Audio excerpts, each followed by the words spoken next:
Arantel se définit comme une artiste de supermarché. Les produits l'intéressent, pas tellement pour ce qu'ils disent de notre économie, mais comme les témoins les plus ordinaires de notre quotidien. La consommation, c'est quelque chose qui va nous définir d'une certaine manière. Tout le monde consomme, qu'on ait un rapport plus ou moins apaisé avec ce terme-là. Ou... Ces objets-là, c'est des objets qui parlent de la consommation par défaut parce qu'ils en sont le produit, mais c'est aussi des objets qui parlent de nous, parce que c'est nous qui les utilisons, et à partir du moment où ils sont extraits de ce processus sériel, ils redeviennent des objets uniques, et ils vont dire quelque chose, chacun différent, en fonction de son possesseur, de l'utilité qu'on en aura.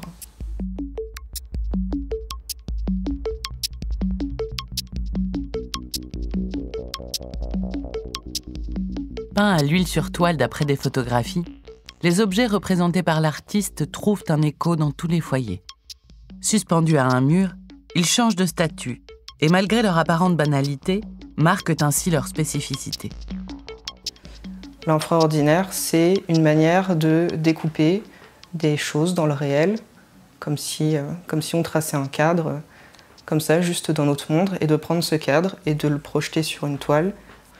Le fait de passer par la photographie, ça me permet de penser l'image avant de penser la peinture. Je vais peindre d'une manière ressemblante, plutôt réaliste, mais je vais avoir aucun procédé de transfert. Mon procédé, ça va être l'œil et la main. Donc ce sera les deux filtres après la photo. C'est par ces filtres-là que l'image va être transposée, mais aussi va être déformée.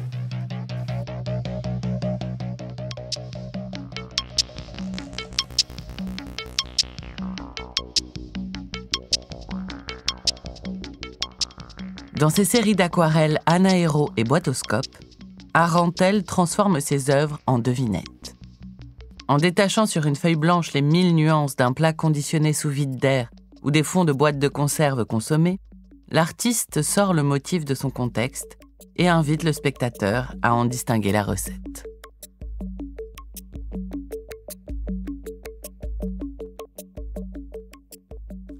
En fait, la peinture, je la conçois comme un médium qui est très actuel, qui est empreint de codes de l'histoire de l'art qu'on connaît, qu'on apprend. Mais aujourd'hui, moi, je veux essayer de la remettre en phase avec l'environnement qui nous entoure, en représentant des choses qui nous entourent et en décidant de faire une peinture qui n'est pas symbolique.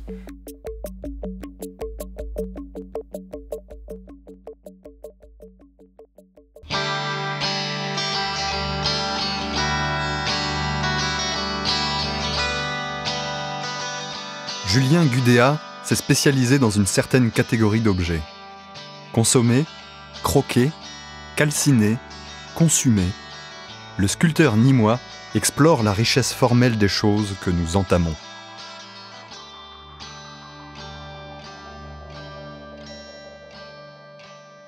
J'ai établi une sorte de concept au départ qui consistait à créer des portraits d'objets. Un portrait d'objet, c'était un crayon mâchouillé, un morceau de chewing-gum, c'est parti des éléments qui ont déjà été transformés dans le réel, c'est-à-dire par l'homme, ce qu'on appelle le design, c'est-à-dire qui ont subi une première transformation fonctionnelle, mais aussi imaginaire.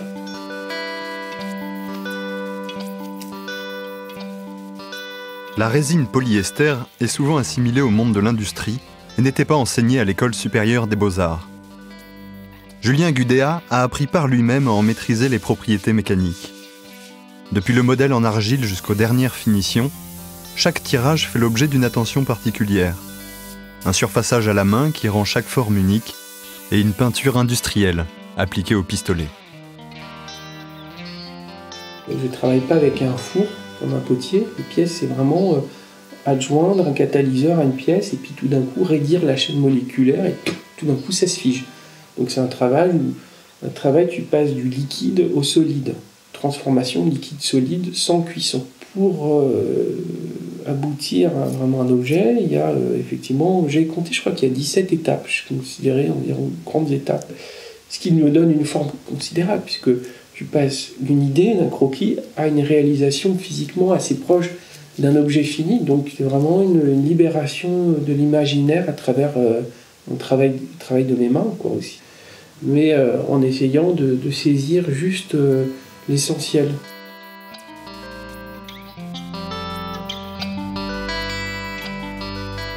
Le sculpteur donne naissance à une certaine idée de l'objet. Ses volumes surréalistes, ses rondeurs, alternées avec des aplats de couleurs franches, toutes ces facettes de l'objet soulignent avec lyrisme la modification physique qu'implique son usage. À grande et à petite échelle, l'allumette a pris une place à part dans les recherches de Julien Gudéa.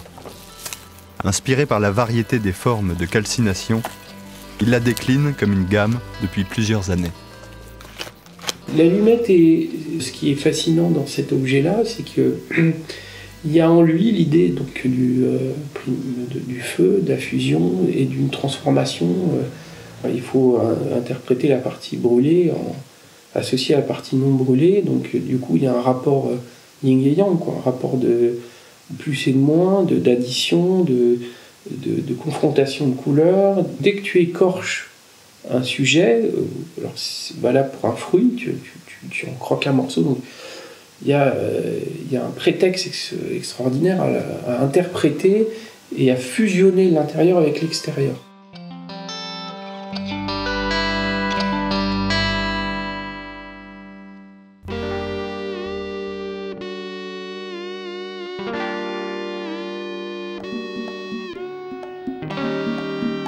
Lorsque nous rencontrons Gert Svanenberg au musée de Bois-le-Duc, ses œuvres sont exposées aux côtés d'une série de gravures de Bruegel sur les 7 péchés capitaux. Ce rapprochement n'est pas anodin, puisque son travail convoque des allégories traditionnelles au service d'une réflexion sur l'évolution de la morale à l'époque contemporaine. Ce sont d'authentiques squelettes et crânes d'animaux, parés de logos publicitaires, peints avec un soin infini. I had a preference for a figurative style in the painting. I think I was influenced early already by medieval artists which were popular in Holland and tried to use today's image culture, the popular culture, the images of logos, brands, of big companies, try to use those in a classic way of painting, a classic oil painting. So.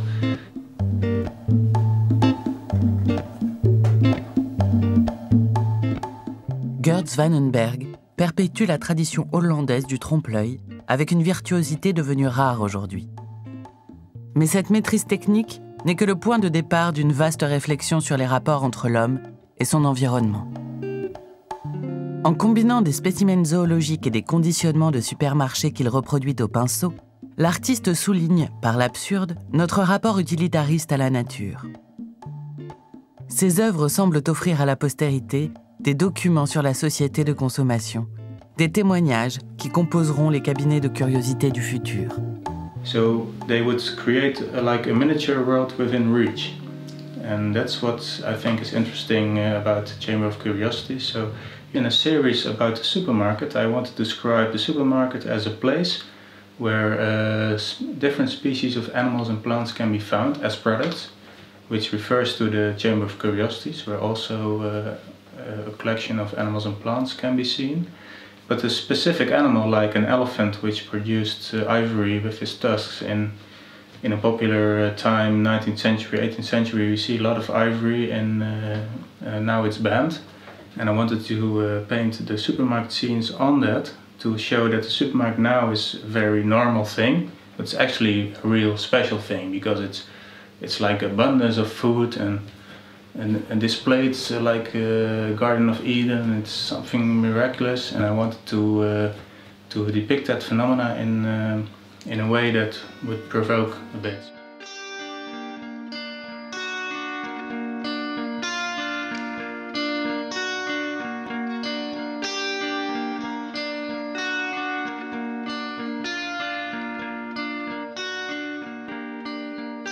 The use of branding and the global branding, which is every day in our eyes, is consuming us, but we are consuming that world which is being offered. So it's one of the most important themes from the times I live in.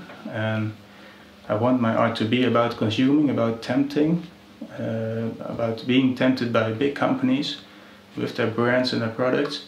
But I also want to show the traditional iconographic world in oil painting and symbols from which I got inspired from in the first place.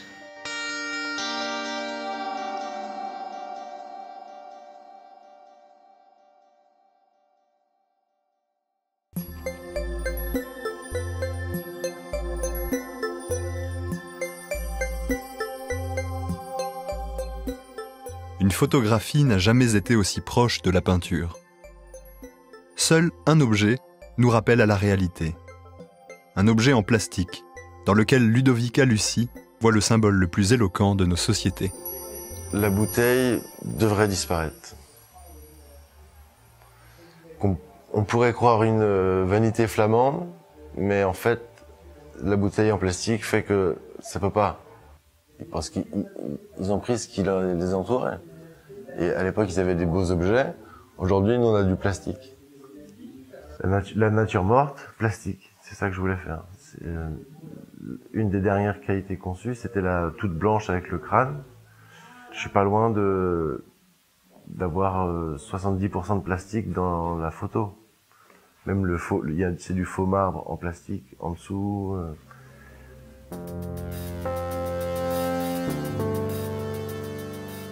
Dans son travail publicitaire comme dans ses œuvres, Ludovica Lucie obéit à un même protocole. La création, en studio et par infographie, d'une image de l'objet qui transcendra sa réalité.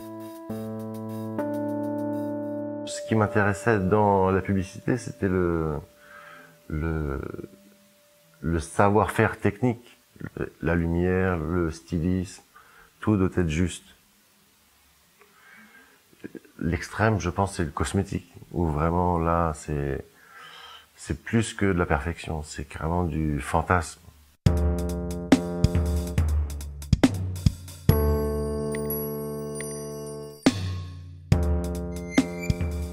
Dans cette série, qu'il a baptisée Embouteillage, l'artiste confine la nature dans un monde de polymères. Malgré sa beauté, son ergonomie et sa transparence, la bouteille apparaît pourtant comme un simple conditionnement. Elle symbolise un certain mode de consommation dans lequel l'univers s'accumule de manière surréaliste. L'idée, c'était un peu ça, de mettre le monde dans une bouteille en plastique. Et c'est nous, en fait, que je mets dans du plastique. C'est que ce soit végétal ou animal, je crois que les symboliques marchent vraiment bien quand elles parlent de l'homme, à l'homme. Même la vanité, c'est ça. C'est parler de l'homme qui regarde l'homme.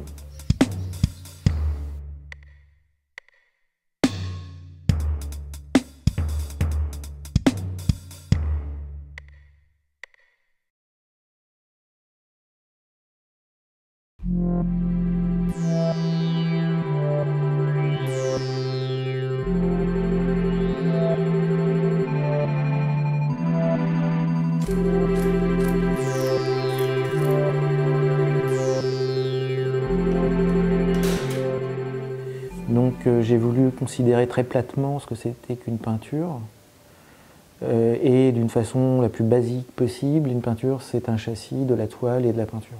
Comme je peignais des objets de la consommation courante, j'ai commencé par faire un châssis du volume de l'objet. Voilà. Et je peins ça d'une façon presque un peu naïve. Ce qui m'intéresse, c'est que ça touche, quoi. Ça puisse toucher. Depuis de longues années, Jean-Christophe Robert entreprend d'adapter les genres picturaux au monde contemporain. Cette ancienne classification académique est revisitée par l'artiste sous forme de toiles-objets.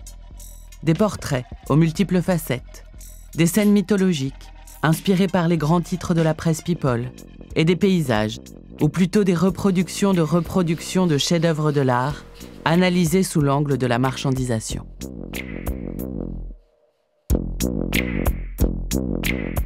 Ce qui m'intéresse, c'est le côté grand public de la vision de l'histoire de l'art. Quelle image en a le grand public? Donc dans les paysages, c'est évidemment l'impressionnisme. Et dans l'impressionnisme, il y a presque un logo en lui-même, c'est les Nymphéas de Monet, qui tombaient dans le domaine public à ce moment-là. Et voilà. Donc j'ai fait sérigraphier des Monet et j'ai fabriqué des logos. Donc c'est le paysage vraiment universel, on envoie ça sur des immeubles, on voit ça sur des voitures, on envoie ça sur des vitrines.